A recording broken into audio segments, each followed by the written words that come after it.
Hello everyone and welcome to our second Edge of Eternities sponsored by Mana Temple video.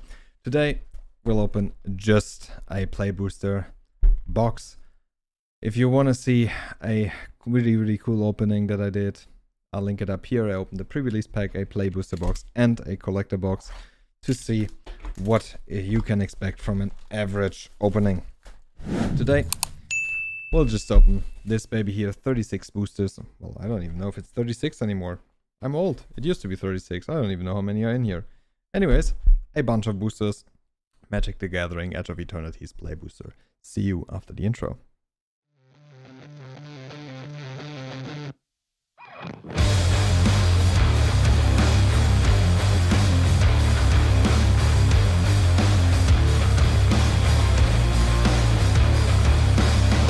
Okay, so after all the fuss has settled a bit, we're looking at can we beat the last play booster opening. 2, 4, 6, 8, 10, so it's 30 boosters by now in a play booster box. See how old I am? It used to be 36. Old man yells at Cloud. Anyways, not the Final Fantasy Cloud, please don't sue me. Alright, 30 boosters of magic goodness. There's nothing in the common, uncommon slots that's any large value.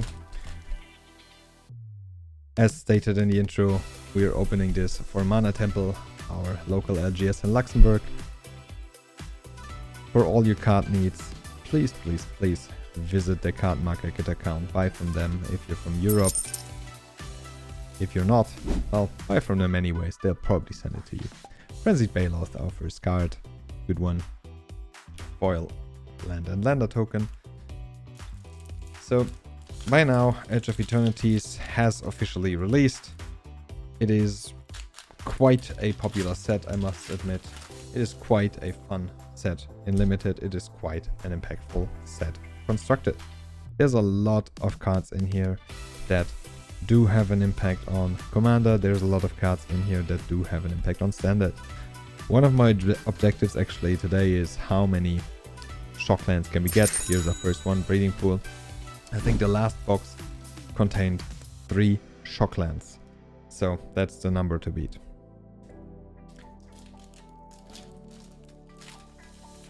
So far, play booster boxes seem to be quite okay in pricing actually.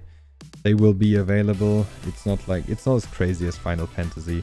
Seam Rip is probably the only uncommon card that's worth something. It's not like Final Fantasy, Out Enemy's Charm, that, yeah, everyone is out of stock constantly. Edge of Eternities feels a bit more magic, a bit less Pokemon scalpy, if you know what I mean by now.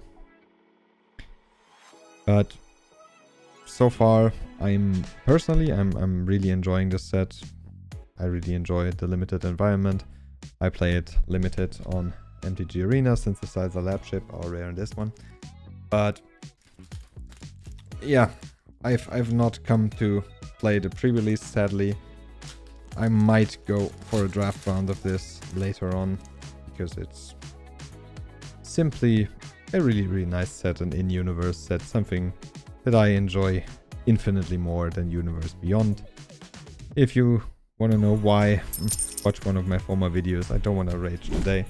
Today it's just good old-fashioned look into play boosters, see what you can pull, bomb, go broke, score, go big, and then buy the next pack and go broke again. That's pretty much the life we live as Magic the Gathering players. Pain for all, Chrome Companion, good boy. That's my favorite Doge right there. Chrome Companion. Good old Corgi dogs.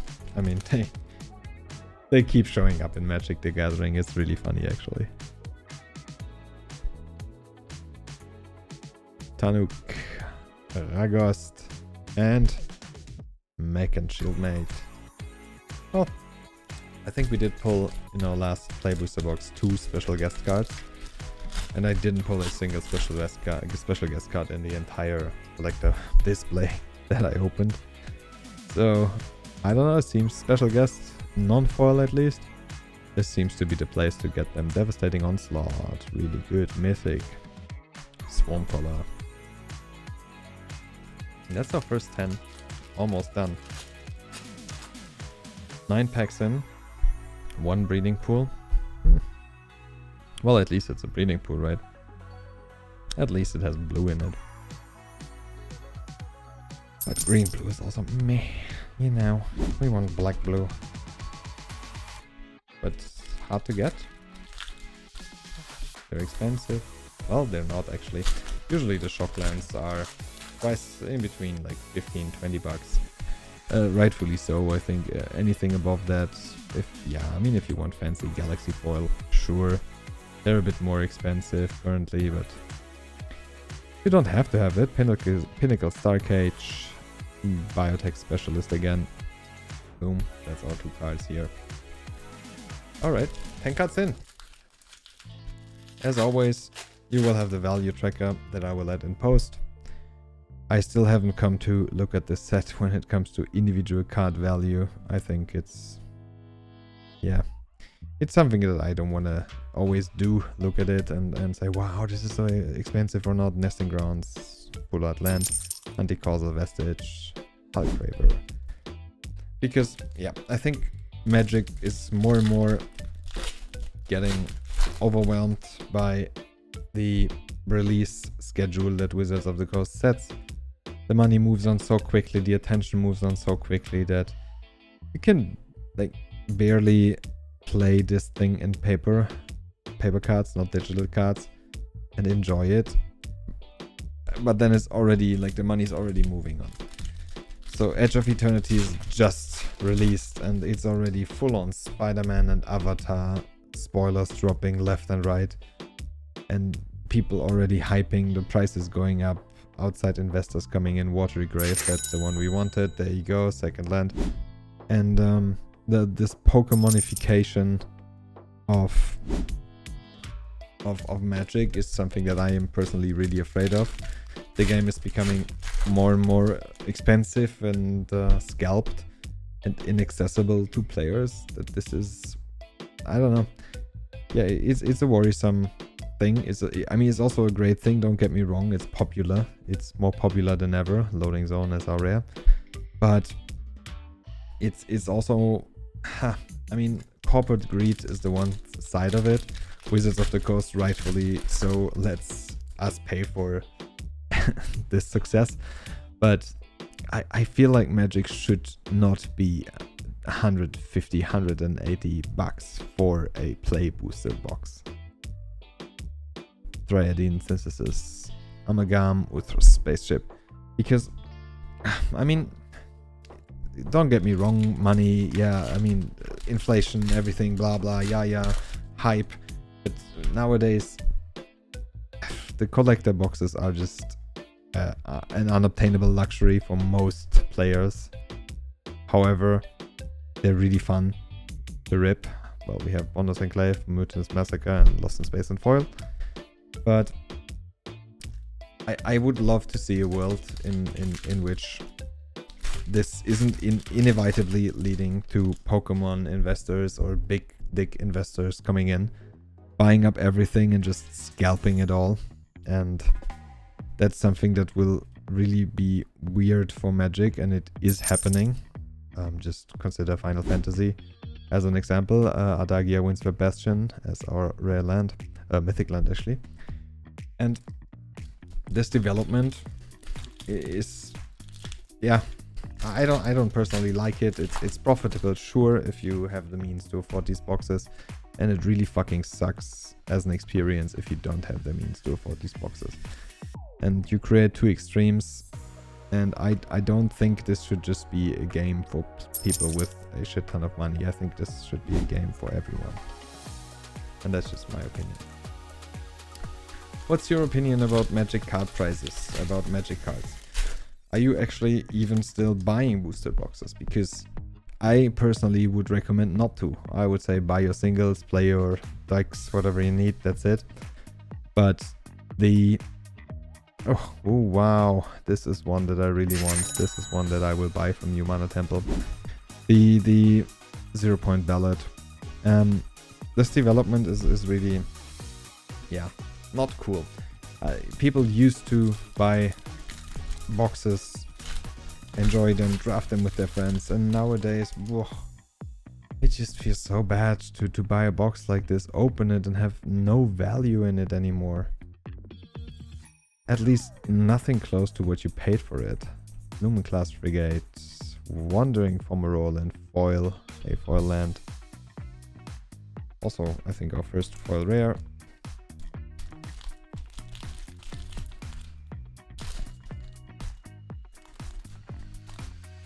Please comment, let me know your opinion. I don't want to, I just zoned out, went into my conscience and told myself, nope, I am not going to rage about this now.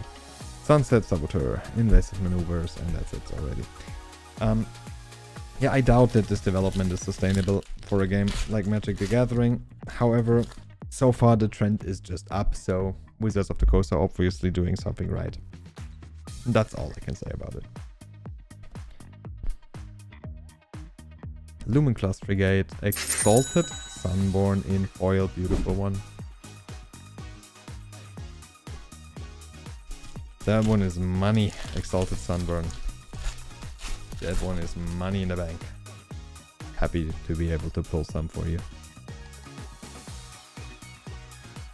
Okay, Annual Starforge Vocalist. The definition of meh. Singing a song of sorrow for us. But I think with the Waking Haven we have something decent. We only have 2 Shocklands though. So it seems, my worst fear seems to be true. There we go. Echoing Deeps. Consult the star charts, and that's it already.